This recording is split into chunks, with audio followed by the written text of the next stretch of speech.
Antes de comenzar, no olvides suscribirte a nuestro canal de YouTube y activar la campana para recibir notificaciones.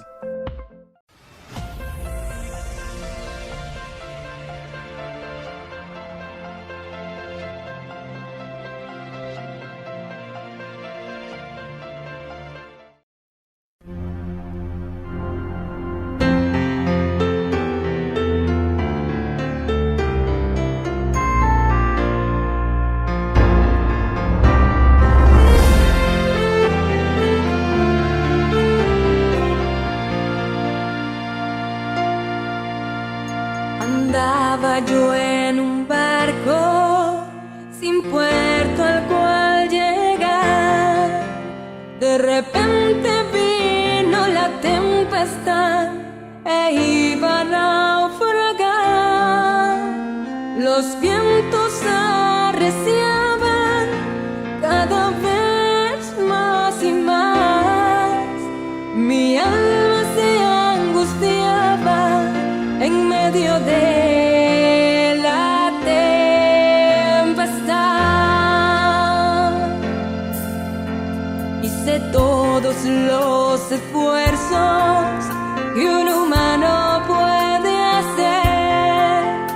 Pensé que con mis fuerzas la paz podía tener, y luché y me afané, pero no pude vencer. De repente oí una voz que habló a mi corazón y dijo: no temas, porque yo soy Jesús tu Salvador.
El barco del cual les hablo es este mundo de dolor, y muchos son los que en él están sin rumbo y dirección.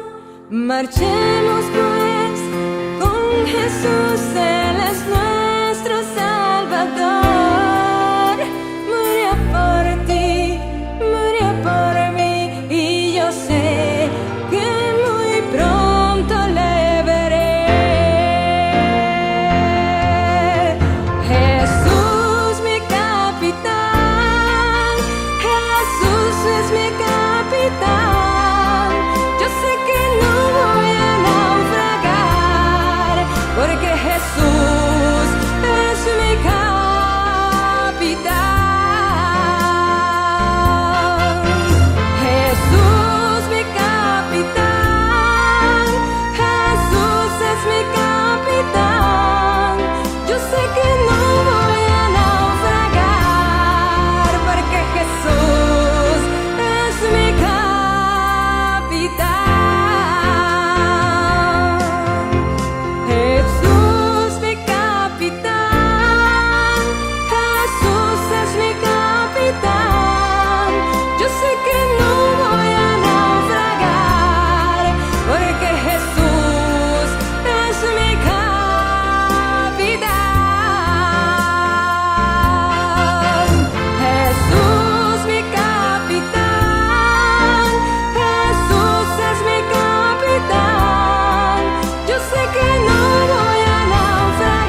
Qué gozo y qué bendición podernos reunir de nuevo hoy para gozarnos en el estudio de la palabra que permanece para siempre. Estoy queriendo compartir que estudiemos juntos el capítulo 15 de San Juan, pero nos vamos a detener tal vez en la primera palabra que aparece en San Juan capítulo 15. ¿Quieren leerlo conmigo? Dice la palabra del Señor: yo soy la vid verdadera y mi Padre es el labrador. Todo pámpano que en mí no lleva fruto lo quitará, y todo aquel que lleva fruto lo limpiará para que lleve más fruto. La primera palabra que aparece ahí, maravillosa: yo soy, el gran yo soy, el origen, la ciencia, el génesis, el sumum de todo lo que existe. Yo soy. Y aquí aparece el gran yo soy expresando una de sus grandes verdades. Yo soy la vid verdadera. Está diciendo Dios: no dependas de otra rama, no te agarres a otro árbol. Hay solo una vid, hay solo un tronco, hay solo un lugar donde puedes estar tranquilo y seguro. Jesús es la única vid verdadera y quien está labrando es el Padre Celestial. En el segundo versículo, San Juan capítulo 15 y versículo 2, aparece la expresión: todo pámpano que en mí no lleva fruto lo quitará, y todo aquel que lleva fruto lo limpiará para que lleve más fruto. No se puede vivir una vida espiritual inventada, mediocre, a medias. No nos podemos pegar a Dios por ratitos. No podemos estar con Dios intermitentemente. Te busco y me alejo.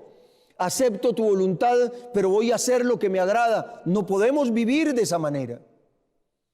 Cuando Dios dice: el que en mí, todo pámpano que en mí no lleva fruto, lo quitará, es porque definitivamente la rama que no está aferrada a Cristo va a terminar seca, va a terminar mal y finalmente va a tener que ser cortada y echada afuera. No lo quiere Dios, pero Él mismo se seca y se cae, se desprende. Por el contrario, Dios en Isaías 42 y versículo 3 dice: no quebrará la caña cascada, ni apagará el pábilo que humeare.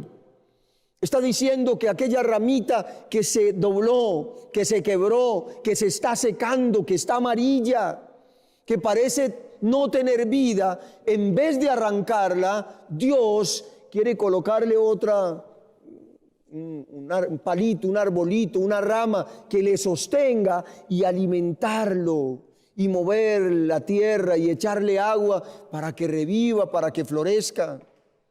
¿Habrá algo más incómodo que una vela, un candil, cuando se apaga, que empieza a echar solo humo? La primera tentación que uno tiene es pisar el pábilo y apagarlo, pero Dios dice que Él no actúa así, que al contrario, si hay alguien que cree que ya no tiene fuerzas, si hay alguien que se está sintiendo decaído y cree que no hay nada que hacer en su vida, el Señor le dice: yo estoy contigo, no temas ni desmayes.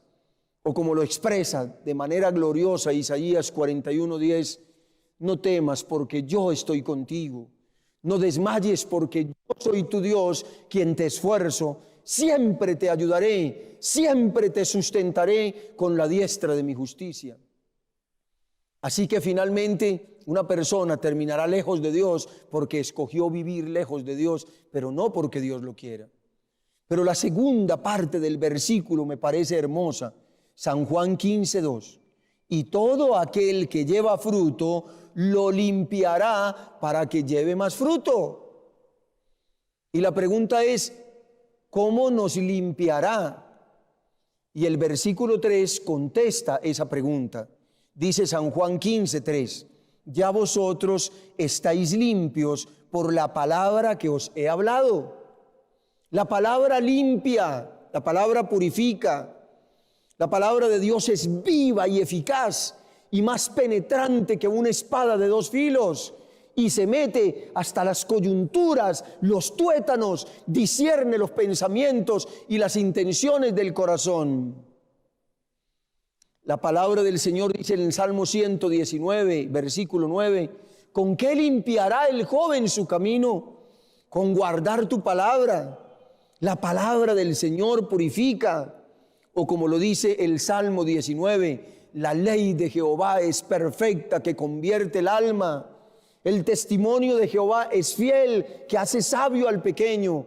Los mandamientos de Jehová son puros, que alegran el corazón, alumbran los ojos. El temor de Jehová es limpio, que permanece para siempre. Qué gloriosa es la palabra. Una persona que está habituada al alcohol, a las drogas, que golpea a su esposa, empieza a estudiar la palabra de Dios y la palabra de Dios lo transforma. La palabra de Dios es poder. El apóstol Pablo, hablando a los romanos, dice en Romanos 1:16, pues no me avergüenzo del evangelio, porque es poder de Dios para salvación a todo el que cree, al judío primeramente y también al griego. Que es la palabra de Dios, es poder.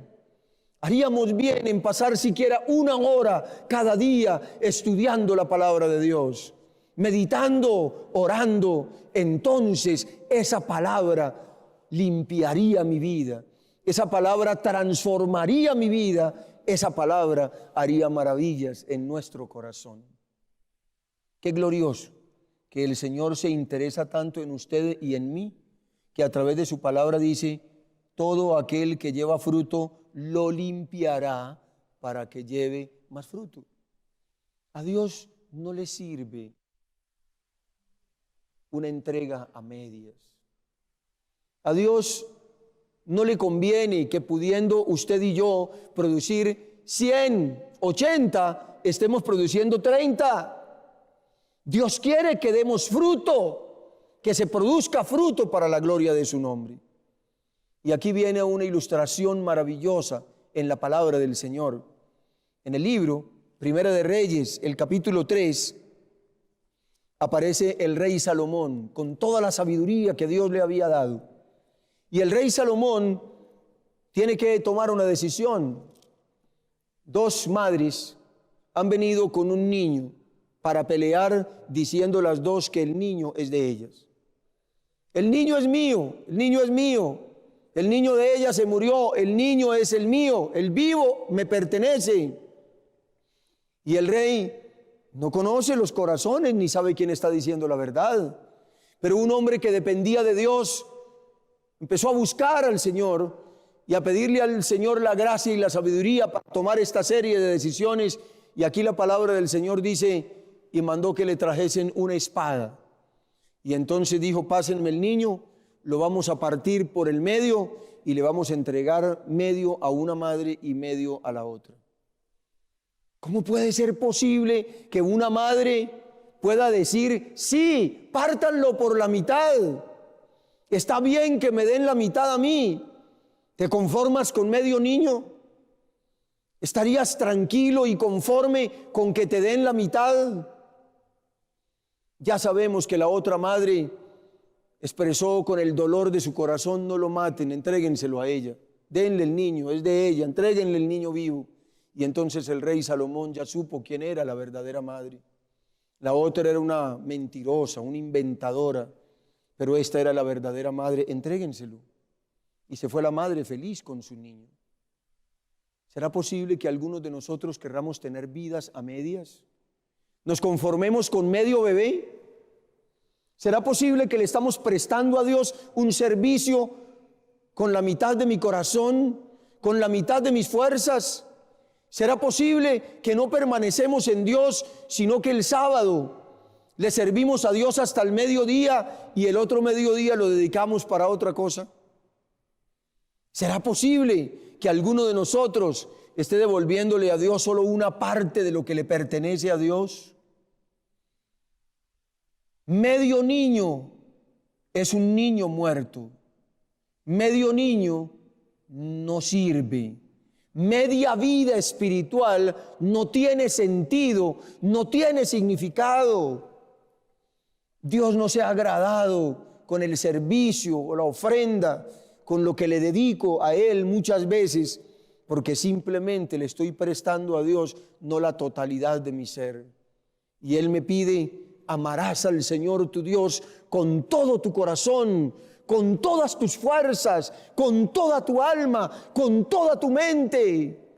Donde te encuentres hoy, Dios está exigiendo la totalidad de tu ser, por dos razones: porque Él me creó, porque Él me hizo, porque Él es mi dueño, pero además de eso, porque me redimió.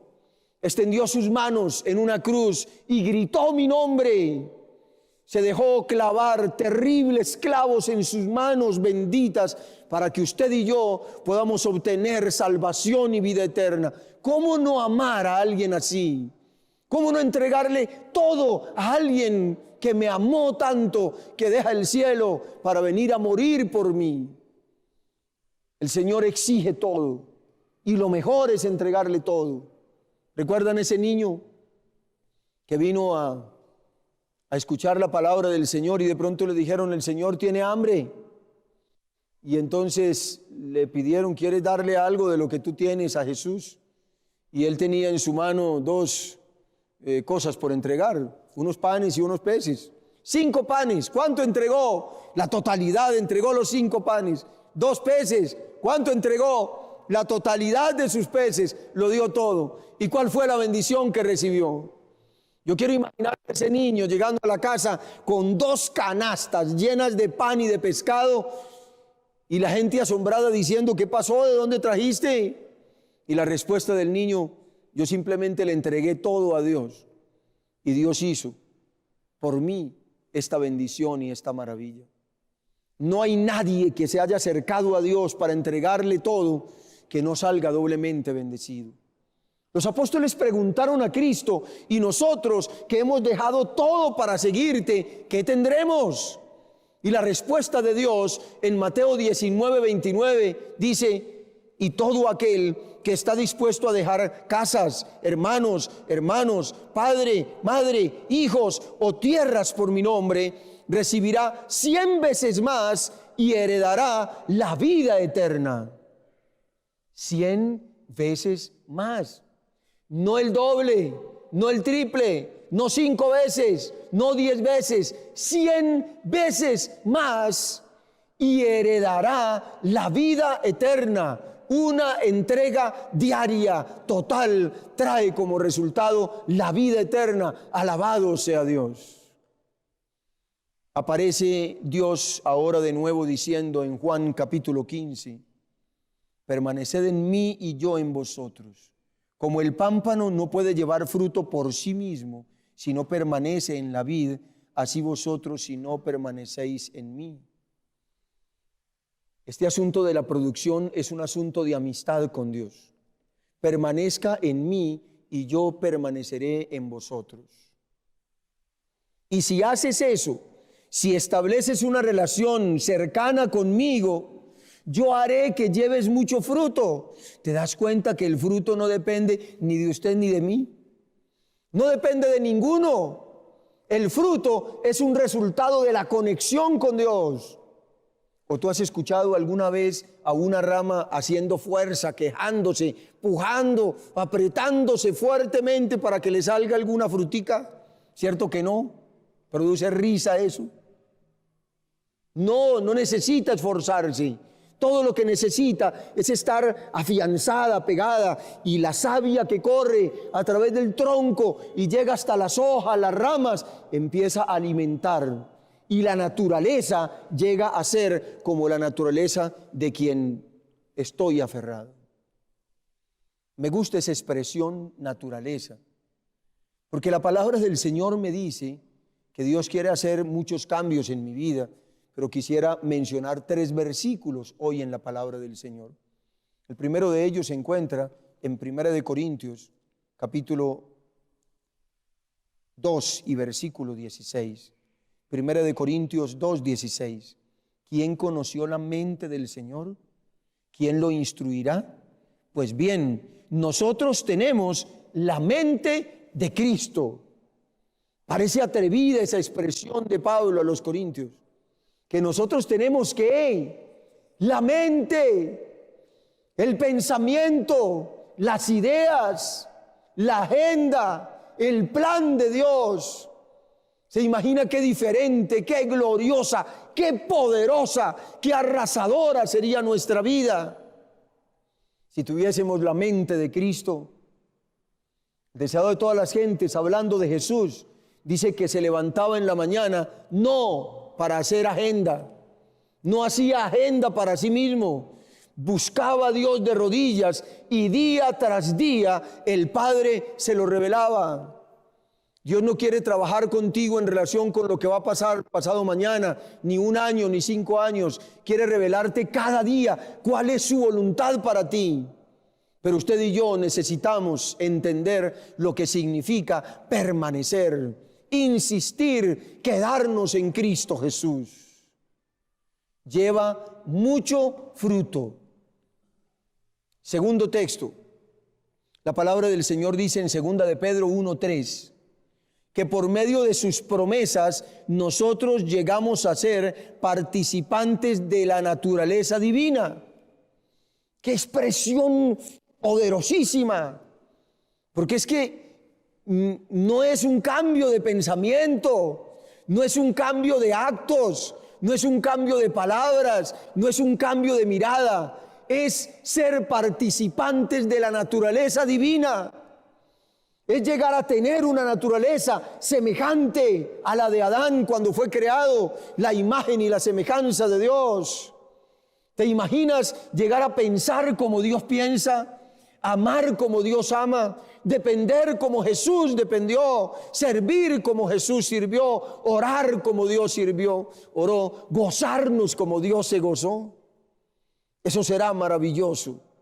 Que lo que salga de mí sea el resultado natural de caminar con Dios, participantes de la naturaleza divina. ¿No es eso maravilloso? ¿No es eso lo que anhela nuestra alma? Solo necesitamos una cosa: permanecer en Cristo.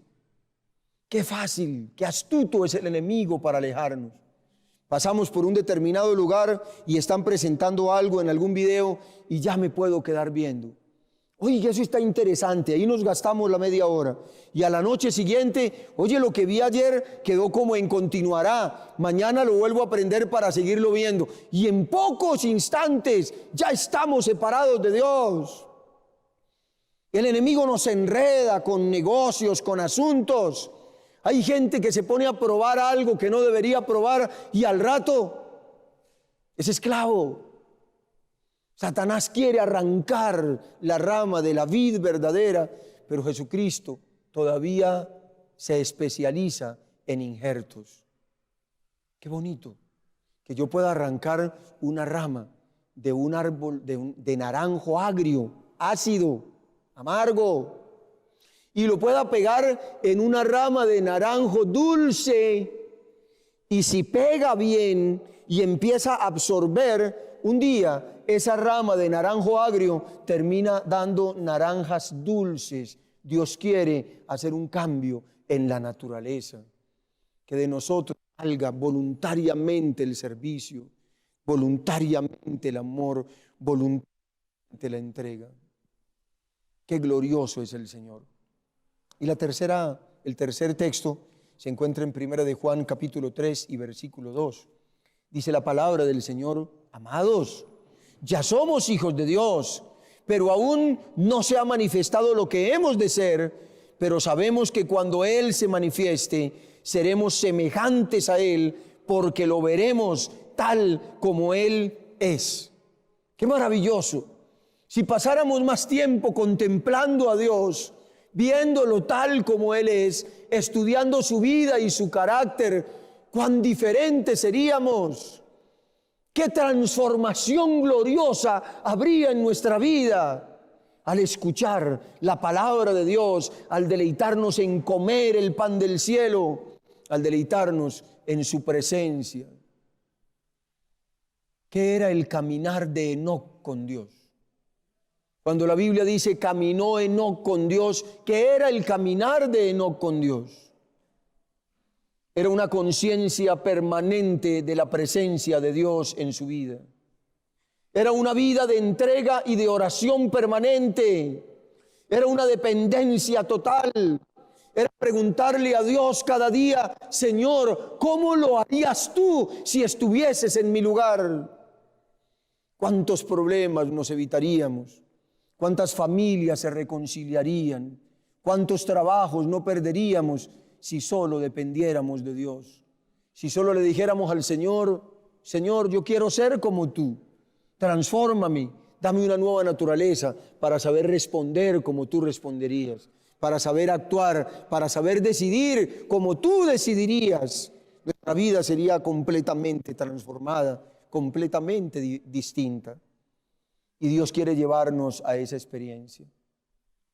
Estaba visitando una de nuestras iglesias acá en la ciudad, y cuando llegué el sábado en la mañana para predicar, un niño se me acercó y se sentó en una sillita pequeña al lado de la silla donde yo estaba. Ese día, por alguna razón, yo iba a colocar como una ilustración un sellito, un sello que llevaba, un sello de los que se colocan con tinta y se coloca en una superficie para que deje ahí la marca. El niño se me acercó y empezó a hacerme sonrisitas, y por alguna razón yo tomé el sello que tenía y acá encima de la mano le coloqué el sello. Y a él le pareció tan espectacular eso, tal vez nunca había visto un sello, y le pareció tan hermoso lo que le coloqué, que me puso la otra mano y me dijo: ponme también el otro sello aquí. Y cuando se miraban las dos manos, al ratito me puso la cara para decirme: también aquí. Y finalmente se subió un poquito la camisa y me dijo: también aquí. Y yo me quedé con esa lección aprendida y dije: qué hermoso, qué valioso. Un niño que quiere ser sellado en cada parte de su cuerpo, quiere tener la marca, quiere sentirse feliz de estar sellando su estómago, sus manos, su cabeza. Eso quiere hacer Dios con nosotros, poner el sello de su gracia, de su amor, de su aprobación en cada uno de nosotros. Quiere transformarnos para que nos parezcamos a Él. ¿Y cuál será el resultado? La palabra del Señor dice en el libro de San Juan: y si yo fuere levantado de la tierra, a todos atraeré a mí mismo. Jesús levantado en mi vida, en mi testimonio. Jesús reflejado en mí, la naturaleza de Dios vista en mí. Cuando Jesús es visto en mi vida, a todos atrae. Él es el imán. ¿Por qué será que a veces hacemos tanto trabajo, realizamos tantas obras y no se ve la gente atraída? ¿Por qué será? La respuesta es clara: porque no están viendo a Cristo Jesús, porque no está siendo levantado el Cordero de Dios, porque aún no estamos mostrando a Jesús en nuestra vida. Levantemos a Jesús para que experimentemos lo que Dios hace con las almas. Misioneros, laicos de la iglesia, pastores, ministros, la hermana que toca el piano, la que atiende a los niños, la directora de Dorcas, el ex adventista que está regresando, el que ha vivido alejado de Dios, el joven que está metido en problemas. Busca a Jesús, levanta a Jesús para que tú veas la transformación que hay en el corazón por el poder de Dios. Recordemos que el fruto no es tuyo ni es mío. El que permanece en él lleva, produce de manera lógica, empieza a producir fruto. Ya no tendremos más una vida vacía, habrá fruto. ¿Y qué es el fruto? ¿Cuál será el fruto que Dios quiere ver? En este capítulo de San Juan, capítulo 15, Él está hablando de los que hacen su voluntad, de los que cumplen la misión de Dios. Les está diciendo a los apóstoles: si ustedes cumplen el mandato que les he dado, si hacen lo que les he pedido, si dependen de mí, si me siguen, si están aferrados a mí, entonces podrán cumplir la misión y yo seré reflejado en vuestra vida. Ese es el fruto. Dios mismo quiere verse, Dios mismo quiere manifestarse. Habrá tales maravillas de ese Dios de maravillas que la gente dirá, eso no lo hizo el hermano, eso no lo hizo la joven, no lo hizo el pastor, tuvo que ser el poder de Dios. El Señor metió la mano y Dios está dispuesto a meter la mano por usted y por mí. ¿Recuerdan cómo Jesús se metió al horno de fuego con los 3 jóvenes hebreos? Allá se metió, Dios se mete. ¿Se acuerdan cómo Dios se metió al agua para buscar a Pedro que estaba hundiéndose? Entró en el agua caminando y allá el Pedro que estaba tragando agua y que estaba clamando, Señor, sálvame. Allá llegó la mano del Señor para salvar. Y también lo va a hacer contigo y conmigo. Tal vez 2 frutos más quisiera Dios ver producido en nosotros. El primero es el reflejo del carácter de Dios en mí. Dios quiere verse reflejado en mí. Y el segundo fruto, lo que a Dios le agrada y hace feliz a Dios, es que traigamos un alma para el reino de Dios. Porque hay gozo en el cielo que se arrepiente más que por 99 justos que no necesitan de arrepentimiento. ¿Cómo se logra entonces este permanecer en Jesús? En Cristo, Filipenses 4:13, permanecer en Cristo. Su palabra, Romanos 1:16, el Evangelio de Dios es poder para salvación. Contemplar al Señor, 2 de Corintios 3:18, a medida que lo contemplamos, somos transformados de gloria en gloria en la misma imagen como por el Espíritu del Señor. Y seguramente la promesa de su Espíritu, dice Zacarías 4:6, no es con espada ni con ejército, sino con mi Espíritu, ha dicho Jehová de los ejércitos. Dios viene a tomarse a sí mismo. Dios viene a buscar a los que se parecen a Él para llevarnos a su reino, para hacernos vivir la eternidad a su lado.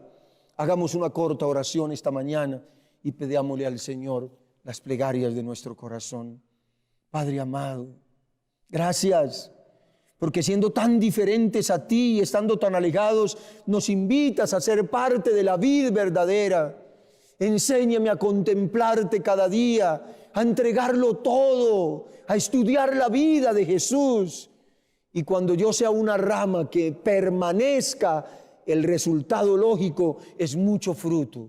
En mí, en mi familia, en mi trabajo, en mis finanzas, en todo lo que haga.